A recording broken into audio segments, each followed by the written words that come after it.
COVID-19 semakin memprihatinkan. Sebagai warga negara yang baik, kita sangat berperan penting untuk mengurangi jumlah penularan yang bisa terjadi. Untuk itu mulailah dari hal yang bisa kita lakukan, yaitu 3M.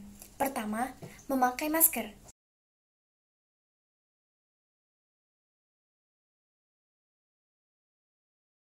Kedua, mencuci tangan.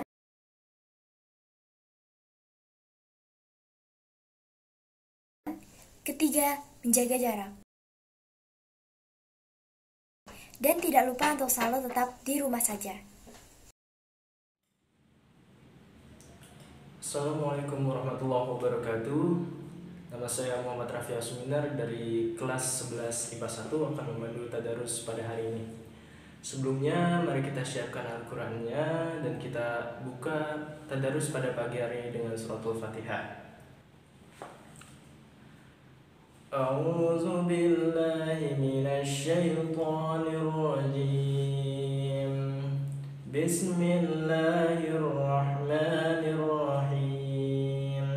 Alhamdulillahi rabbil alamin arrahmanir rahim maliki yaumiddin. Iyyaka na'budu wa iyyaka nasta'in. Ihdinas siratal mustaqim. Siratal ladzina an'amta 'alaihim ghairil maghdubi 'alaihim waladdallin. Amin. Mari dibuka Al-Qur'annya. Quran surat Al-A'raf surat ke-7 ayat 114 144. Surat Al-A'raf surat ke-7 ayat 144. Bismillahirrahmanirrahim. Qala ya Musa inni istafaituka 'alan nasi birisalati wa bikalami fakhudh ma ataituka wa kum minasy syakirin. Wa katabna lahu fil alwahi min kulli syai'in maw'idatan wa tafsilan li kulli syai' fakhudha biquwwatin wa'mur qaumaka ya'khudhu bi ahsaniha sa'urikum daral fasiqin.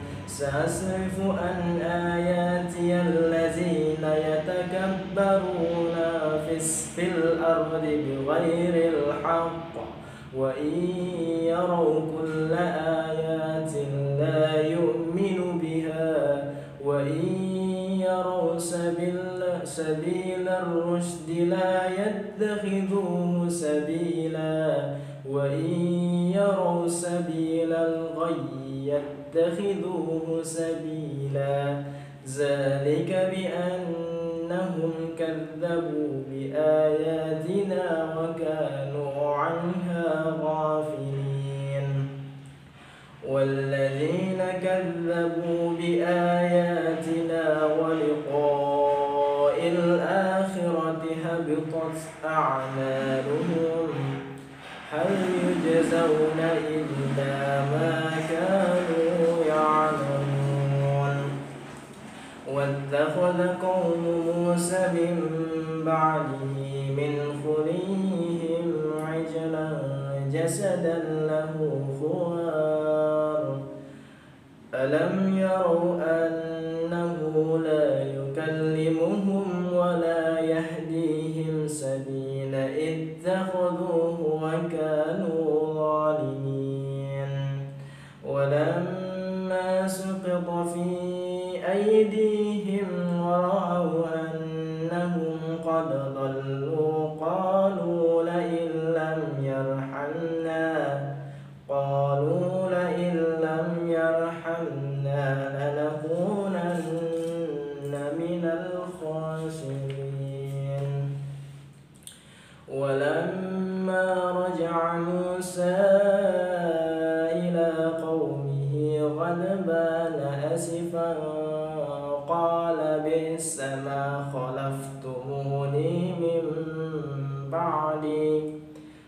أَفَعَجِلْتُمْ أَمْرَ رَبِّكُمْ وَأَلْقَى الْأَلْوَاحَ وَأَخَذَ بِرَأْسِ أَخِيهِ يَجُرُّهُ إِلَيْهِ قَالَ ابْنَ أُمَّ إِنَّ الْقَوْمَ اسْتَضْعَفُونِي وَكَانُوا يَقْتُلُونَنِي فَلَا تُشْمِتْ بِالْأَعْدَاءِ وَلَا تَجْعَلْنِي مَعَ الْقَوْمِ الظَّالِمِينَ قَالَ رَبِّ اغْفِرْ لِي وَلِأَخِيهِ وَأَدْخِلْنِي فِي رَحْمَتِكَ وَأَنْتَ أَرْحَمُ الرَّاحِمِينَ إِنَّ الَّذِينَ اتَّخَذُوا الْعِجْلَ سَيَنَالُهُمْ غَضَبٌ مِّن رَّبِّهِمْ وَذِلَّةٌ فِي الْحَيَاةِ الدُّنْيَا وَكَذَلِكَ نَجْزِي الْمُفْتَرِينَ وَالَّذِينَ عَمِلُوا السَّيِّئَاتِ ثُمَّ تَابُوا مِن بَعْدِهَا وَآمَنُوا إِنَّ رَبَّكَ مِن بَعْدِهَا لَغَفُورٌ رَّحِيمٌ وَلَمَّا سَكَتَ عَن مُّوسَى الْغَضَبُ أَخَذَ الْأَلْوَاحَ وَفِي نُسْخَتِهَا هُدًى وَرَحْمَةٌ لِّلَّذِينَ هُمْ لِرَبِّهِمْ يَرْهَبُونَ وَاخْتَارَ مُوسَى قَوْمَهُ 70 رَجُلًا لِّمِيقَاتِنَا فَلَمَّا أَخَذَتْهُمُ الرَّجْفَةُ قَالَ رَبِّ لَوْ شِئْتَ أَهْلَكْتُهُم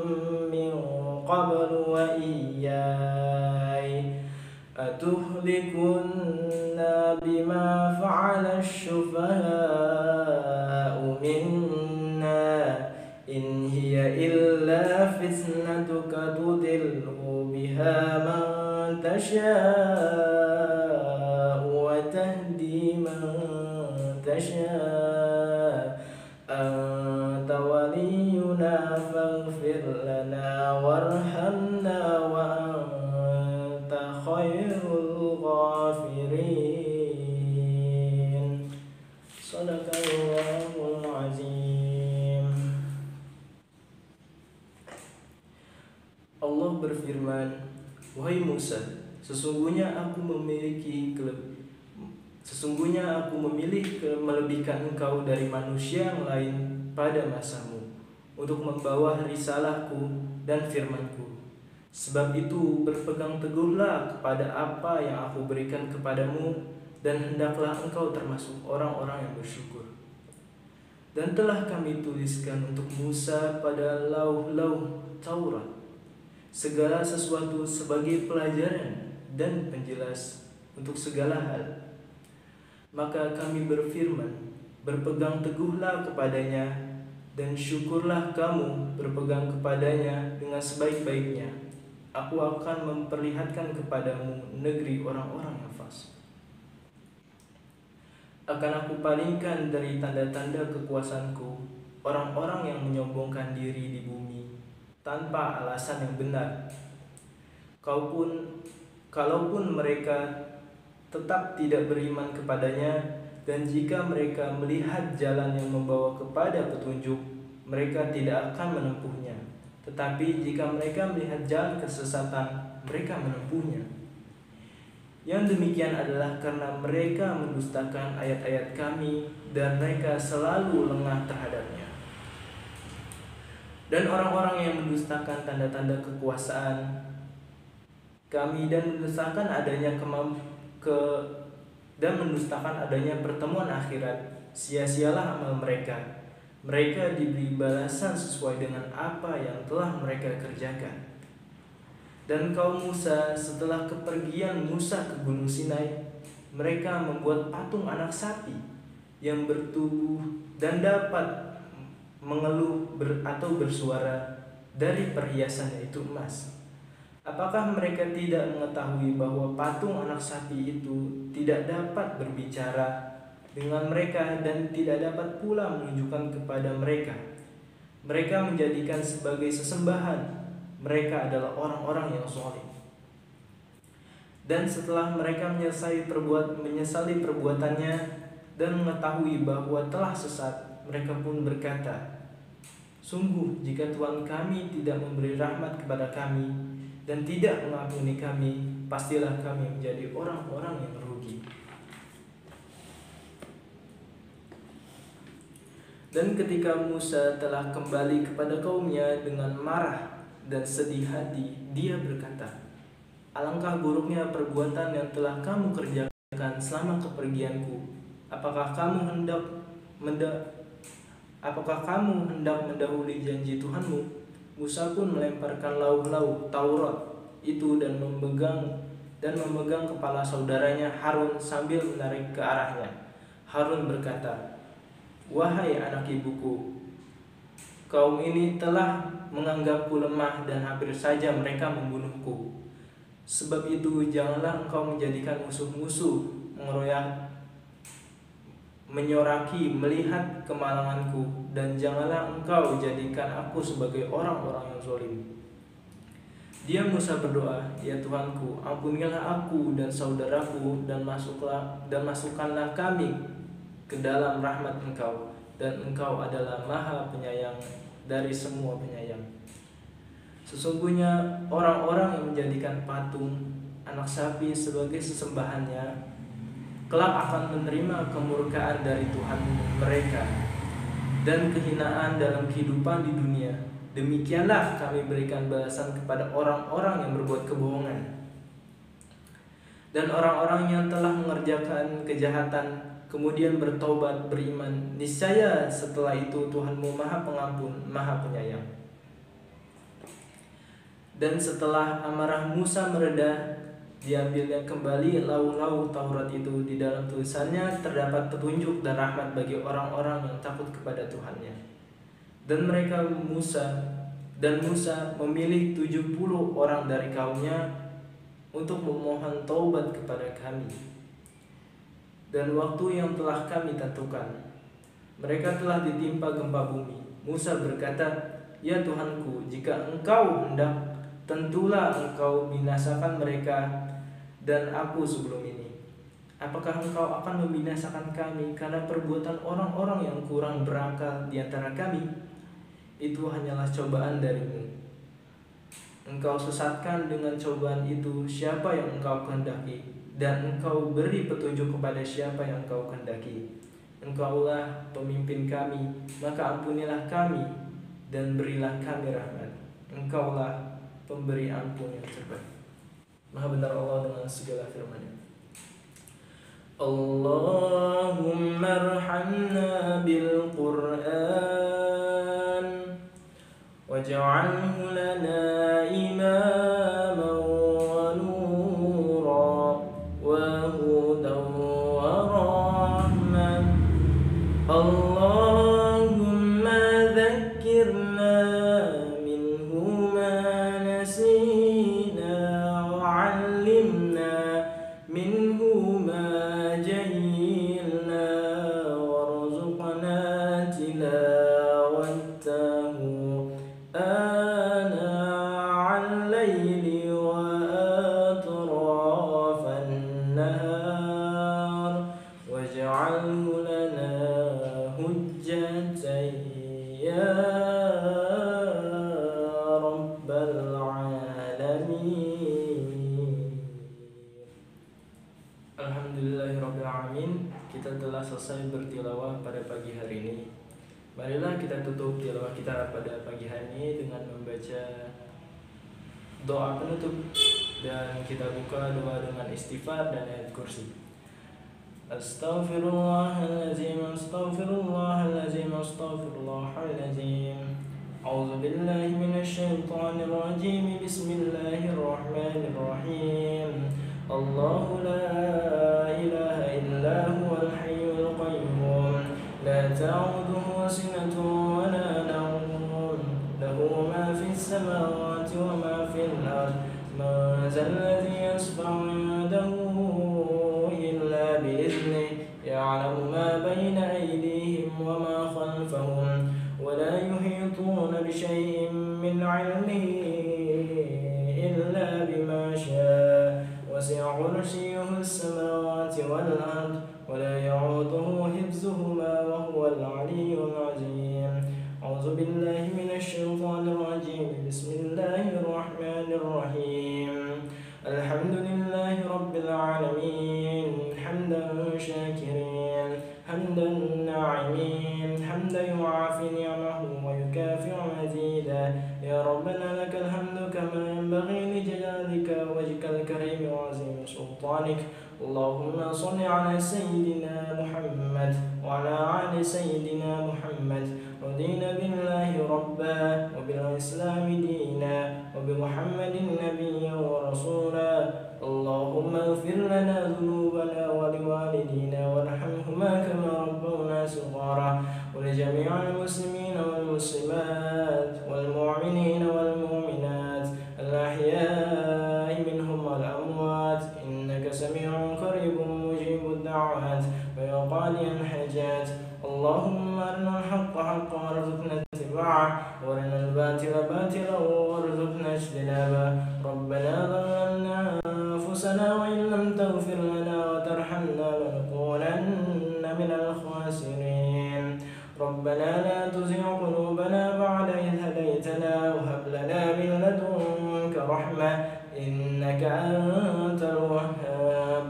اللهم إنا نسألك سلامة في الدين وعافية في الجسد وزيادة في العلم وبركة في الرزق وتوبة قبل الموت ورحمة عند الموت ومغفرة بعد الموت.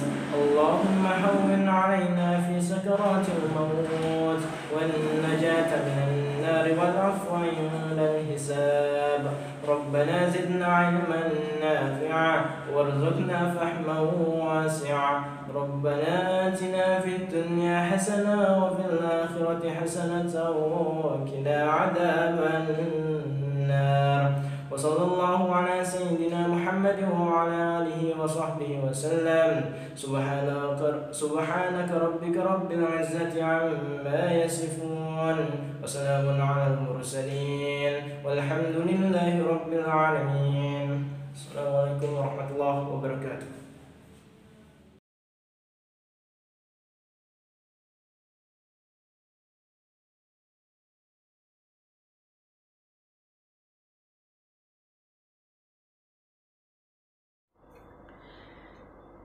Assalamualaikum warahmatullahi wabarakatuh. Salam sejahtera untuk kita semua. Alhamdulillahirabbil alamin. Assalatu wassalamu ala asrofil anbiya'i wa mursalin wa ala alihi wa sahbihi ajma'in amma ba'du. Yang terhormat Kepala SMA Negeri 28 Jakarta, Bapak Dr. Andes Umar Yadi MM. Yang terhormat Kepala Subbagian Tata Usaha SMA Negeri 28 Jakarta, Ibu Wiwi Pertiwi MPD. Yang terhormat Bapak Ibu Wakil Kepala SMA Negeri 28 Jakarta dan Bapak Ibu guru serta staf karyawan yang berbahagia. Yang saya banggakan siswa-siswi SMA Negeri 28 Jakarta yang insya Allah hari ini dalam keadaan sehat walafiat. Alhamdulillah, puji syukur kehadirat Allah Subhanahu wa Ta'ala atas berkat nikmatnya, rahmatnya. Pada pagi ini kita bisa mengikuti kegiatan motivasi bersama-sama dalam keadaan sehat walafiat. Salawat serta salam kita haturkan kepada Nabi Muhammad SAW, sosok utusan Allah Subhanahu wa Ta'ala, panutan kita semua, yang telah membawa kita ke jalan yang benar, insya Allah ke jalan yang diridhoi Allah Subhanahu wa Ta'ala. Pada kesempatan ini saya akan menyampaikan sedikit motivasi tentang adab dalam menuntut ilmu. Seperti yang kita ketahui, pembahasan tentang adab dan akhlak sangat penting. Apalagi di zaman modern ini tidak sedikit orang yang memiliki ilmu tapi memiliki adab yang kurang baik. Padahal kalau ilmu yang mereka miliki diimbangi dengan adab yang baik, insya Allah ilmu tersebut akan sangat bermanfaat bagi masyarakat. Imam Ibnu Qayyim mengatakan bahwa adab adalah tanda kebahagiaan seseorang. Seseorang yang tidak memiliki adab, ciri bahwa dia adalah orang yang celaka. Artinya, apabila seseorang memiliki adab yang baik, dia akan selamat dunia dan akhirat. Sama halnya dengan kita yang sedang mengikuti proses belajar mengajar, yang kebetulan proses belajar mengajar kita pada kali ini masih dilaksanakan di rumah karena pandemi COVID-19 yang sampai hari ini belum usai. Banyak sekali adab-adab dalam menuntut ilmu yang harus kita perhatikan.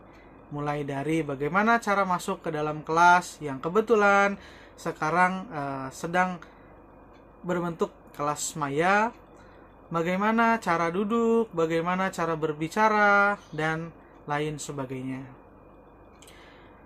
Adapun adab-adab dalam menuntut ilmu, diantaranya adalah yang pertama adalah niat ikhlas.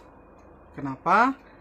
Karena kita sebagai umat muslim, apapun yang kita lakukan harus diawali dengan niat. Niat yang baik insya Allah akan melahirkan atau menghasilkan sesuatu yang baik. Begitupun sebaliknya, niat yang tidak baik akan menghasilkan sesuatu yang tidak baik. Selain niat juga ikhlas. Dalam menuntut ilmu kita harus ikhlas. Kita harus bersungguh-sungguh, kita harus pasrah dalam melaksanakannya. Tujuannya apa? Tujuannya agar ilmu yang kita peroleh nanti bisa bermanfaat untuk diri kita, bisa bermanfaat untuk orang lain.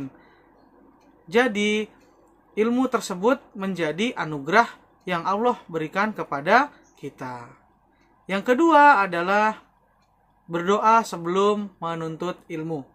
Nah, dalam menuntut ilmu kita harus mengawalinya dengan doa. Tujuannya agar ilmu yang kita peroleh nanti menjadi sebuah keberkahan.